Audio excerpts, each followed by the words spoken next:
So hello and welcome back to another video. তো আজকে কথা হলো টাইগার শ্রফকে নিয়ে। তো টাইগার শ্রফ যখন নামটাই আমাদের মাথায় আসে একবার, তখন আমাদের মাথায় এই জিনিসটাই সবসময় চলে যে টাইগার শ্রফ কি কখনো তার সুপারস্টার হওয়ার ক্যাপাবিলিটি আছে। টাইগার শ্রফকে আমরা ততক্ষণই ভাবি যে তার সুপারস্টার হওয়ার ক্যাপাবিলিটি আছে যতক্ষণ না তার সিনেমা আসে। কারণ টাইগার শ্রফ এমন একজন অভিনেতা যার অভিনয় বাদ দিয়ে সবকিছু স্কিল আছে। তার মধ্যে অ্যাকশন করার মতো স্কিল আছে, যে সারাদিন লাফিয়ে কুদিয়ে বেড়ায়, যে সারাদিন ফুটবল খেলে বেড়ায়, সবকিছু করে। ফিটনেস লেভেল সবসময় পিক লেভেলে থাকে। বাট অ্যাক্টিং যখন আসে, যখন মানে টাইম আসে তার অভিনয় সত্তাটাকে জাগানোর, তখনই সেটা সে জাগাতে পারে না। বা টাইগার শ্রফেরও কেরিয়ারে কিছু কিছু এমন এমন মুভমেন্ট আছে যেগুলো অবশ্যই ভালো, এবং যেগুলো কিন্তু খুব মানে বলতে পারো খুব ন্যারো মুভমেন্ট। তো সেই কারণে সেগুলো হয়তো আমাদের মাথায় আছে। যার মধ্যে অবশ্যই তার কেরিয়ার বেস্ট ছবি হয়তো আমি বাঘি, একদম পার্ট 1টা এবং ওয়ার 2টা। এই দুটো সিনেমা আমি বলবো যেখানে টাইগার একটুখানি তার এফর্ট ভাব দিয়েছে তার অ্যাক্টিং স্কিলকে মানে আরো ভালো করার জন্য। এবং আরেকটা বেটার বেটার জিনিস হয়ে যায় যে এই ছবির ডিরেক্টর গুলো ভালো ছিল, যারা টাইগারকে কিভাবে ইউজ করতে হয় তারা সেই জিনিসটা দেখিয়েছে। প্রথমত, তুমি যদি একটা স্ট্যাবলিশ সুপারস্টার হলে, তাহলে তোমাকে নিয়ে ভাবনা চিন্তা করা যেতে পারে যে তুমি কিরকম ভাবে তোমাকে প্রেজেন্ট করা যেতে পারে, তোমার জন্য ভালো পরিচালক লাগবে। যেমন যে জিনিসটা, যে টার্মটা আমরা সালমান, শাহরুখ, আমির এদের ক্ষেত্রে বারবার এই কথাটাই বলে থাকি যে এরা অবশ্যই একজন ভালো অভিনেতা, ভালো সুপারস্টার।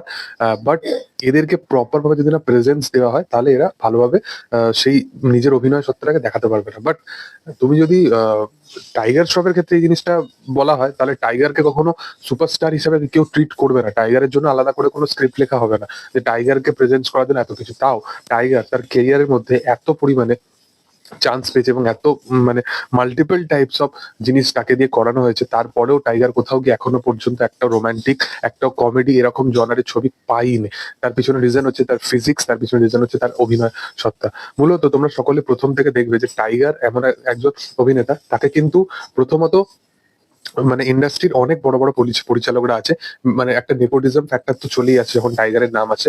তো তারা কিন্তু বিশাল ভাবে প্রচেষ্টা করেছে যে টাইগারকে মানে ভালো ট্র্যাকে নিয়ে আসা। স্পেশালি পূজা এন্টারটেনমেন্ট এবং সাজিদ নাদিয়াদওয়ালার তরফ থেকে বিশাল ভাবে করা হয়েছে। নাদিয়াদওয়ালা তো বাঘি ফ্র্যাঞ্চাইজ গুলোকে একদম জঘন্য জঘন্য কাহিনী হলেও সেগুলোকে ব্যাপকভাবে টাইগারকে করেছে হিরোপান্তির সময় হয়ে। এবার টাইগার হচ্ছে, যখন প্রথম প্রথম এসেছিল টাইগার শ্রফ, তখন তুমি দেখবে যে এক একটা সিনেমার, প্রত্যেকটা সিনেমার অ্যাক্টরদের একটা প্যাটার্ন থাকে যে আমরা এইরকম কাইন্ড অফ সিনেমা বানাই, আমরা এই জনারের সিনেমা বানাই। এবার টাইগার যেটা এসেছিল, এবং সে ওই মার্শাল আর্ট এরকম সামথিং কিছু করতো ডিফারেন্ট, তো সেইটাকে না অন্য চোখে লোক দেখতো, এবং সেই জন্য অনেক তার ফ্যান্স হয়ে গেছিল। মানে যদি তুমি লকডাউনের আগে যদি দেখো, টাইগারের এরকম অনেক সিনেমা আছে যেগুলো কিন্তু বক্স অফিসে এলে মিনিমাম 100 কোটি কিন্তু কালেকশন করতোই ছবিগুলো।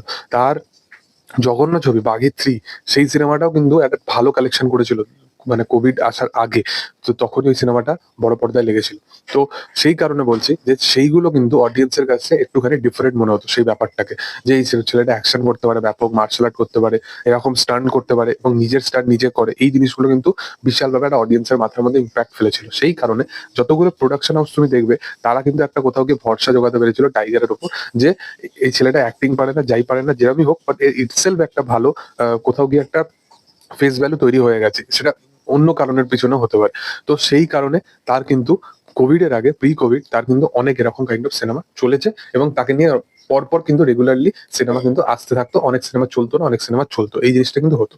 আফটার কোভিড টাইগার এখনো পর্যন্ত টিল নাও একটাও কিন্তু সুপারহিট বা হিট কিন্তু একটাও দিতে পারেনি সিনেমা। তার পিছনে রিজন হচ্ছে, মানুষ কোভিড এর সময় এত পরিমাণে কন্টেন্টকে অবজার্ভ করেছে, সেইটার ফলে অনেক এরকম অভিনেতা আছে যাদেরকে কিন্তু মানুষ একদমই ব্যাকল্যাশ করে দিয়েছে, পিছনে ফেলে দিয়েছে। কারণ মানুষ, সত্যি কথা বলতে, সুশান্তের ইনসিডেন্টের পর মানুষ অনেকটা অ্যাওয়ারনেস হয়ে গেছে, কারণ তারা সত্যিকারের ট্যালেন্টকে অনেকটা বেশি প্রায়োরিটিতে রাখছে।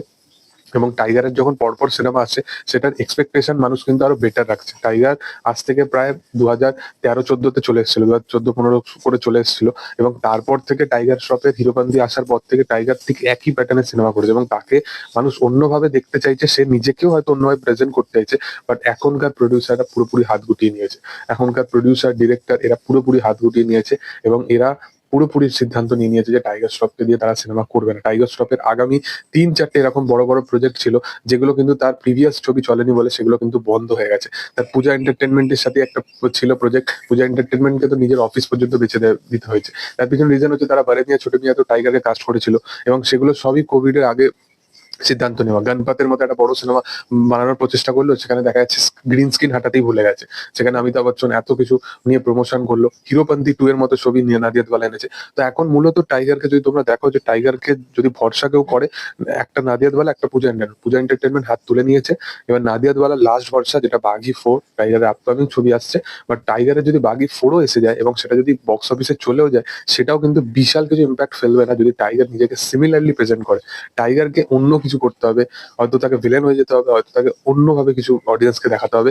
এই একই ন্যারেটিভে সেম প্যাটার্নে গল্প এবং সেম অভিনেতা টাইগার ইটসেলফ কোনোদিনও মানে সুপারস্টার তো আমার মতে হতে পারবে না যদি এইরকম কাইন্ড অফ কিছু সামথিং সে করতে পারে। টাইগারের একটা ফেস ভ্যালু যেটা প্রথম দিকে হয়ে গেছে সোশ্যাল মিডিয়া ফেস ভ্যালু বলতে পারো, যেরকম ফেস ভ্যালু বলতে পারো, সেটাই সিমিলারলি এখনো পর্যন্ত চলে আসছে, কিন্তু আলাদা মতো করে কোনো নিউট্রাল অডিয়েন্স এখনো পর্যন্ত কিন্তু টাইগার নিজের নামে করতে পারেনি। এটা আমার মত। যাই হোক, তোমাদের কি বক্তব্য সেটা অবশ্যই কমেন্ট সেকশনে জানাতে পারো। ভিডিও ভালো লাগলে অবশ্যই লাইক শেয়ার সাবস্ক্রাইব করে দিও। Thank you all.